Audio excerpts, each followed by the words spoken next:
इस वीडियो में जिस ड्रग का रिव्यू कर रहे हैं उस ड्रग का नाम है सर्ट्रोलिन, और मार्केट में जो सर्ट्रोलिन है वो ज़ोलॉफ्ट के नाम से अवेलेबल है, सर्टेन के नाम से मार्केट में आती है। सर्ट्रोलिन अपने भी नाम से मार्केट में अवेलेबल है, ये क्रिसेंट फार्मा की प्रोडक्ट है, 100 मिलीग्राम में आती है, 50 मिलीग्राम में भी अवेलेबल है।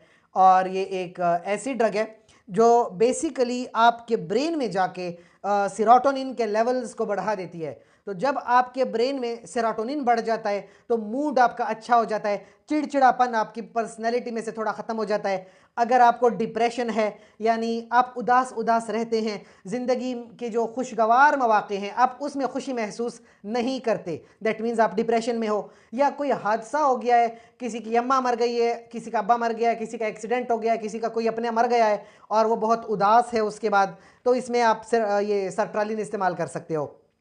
ऑब्सेसिव कंपल्सिव डिसऑर्डर क्या होता है? छोटे बच्चों में ये मसला है कि बार बार वो एक चीज़ को दोहराते हैं, बार बार किसी काम को दोहराते हैं, बार बार पेंसिल को शार्प कर रहे हैं, बार बार पेन को तरतीब से रखते हैं। बड़े लोग हैं अक्सर जो है ताला लगाने बार बार देखते हैं आपने ताला ठीक से लगाया है कि नहीं लगाया, कपड़ों को बार बार देख रहे हैं आपके कपड़े साफ हैं कि नहीं है। इसको ओसीडी कहते हैं, ये नफ्सियाती मसला है। पैनिक डिसऑर्डर हो गया, या सोशल एंजाइटी, आप जो है अपनी सोसाइटी में घुल मिल नहीं रहे, आपको सोसाइटी से तकलीफ हो रही है, आप कहते हैं कि नहीं लोगों से मिलना अच्छी बात नहीं है। ख़वातीन में प्री मेंस्ट्रुअल डिस्फोरिक डिसऑर्डर, यानी मेंसेस स्टार्ट होने से पहले चिड़चिड़ापन सा आ जाता है, ये भी इसमें शामिल है।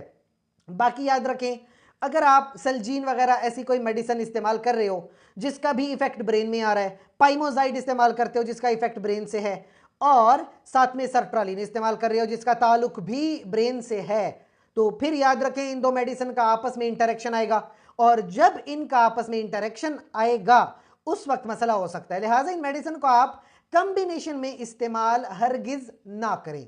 इसके अलावा क्या हो सकता है कि सेरोटोनिन जो है वो जब आपके ब्रेन में बढ़ेगा उससे थोड़ा बहुत डोपामीन के लेवल अफेक्ट होते हैं, तो थोड़ा अजीब किस्म का महसूस करोगे, कभी कभी उल्टियाँ हो सकती हैं, मतली हो सकती है, नींद कभी कभी नहीं आती है, कभी कभी थोड़ा बहुत सेक्सुअल प्रॉब्लम आ जाती है, थोड़े बहुत ये छोटे से मसले मसाइल हैं, ठीक है। ये उल्टियाँ आना लोगों को अक्सर पसंद नहीं है, लोगों का दिल ख़राब होता है तो वो इस चीज़ को पसंद नहीं करते हैं। प्रेगनेंसी में वैसे ये ड्रग सेफ मानी जाती है कैटेगरी सी की ड्रग, पर जहां बाकी ड्रग्स नुकसानदेह हैं वहां पे गायनेकोलॉजिस्ट से मशवरा करके ये ड्रग थोड़ी ज़्यादा फेवरेबल मानी जा रही है। बहरहाल गायनेकोलॉजिस्ट से मशवरा करना लाजमी है। इसके अलावा आपके जहन में कोई सवाल है तो आप कमेंट सेक्शन में ज़रूर पूछें। शुक्रिया।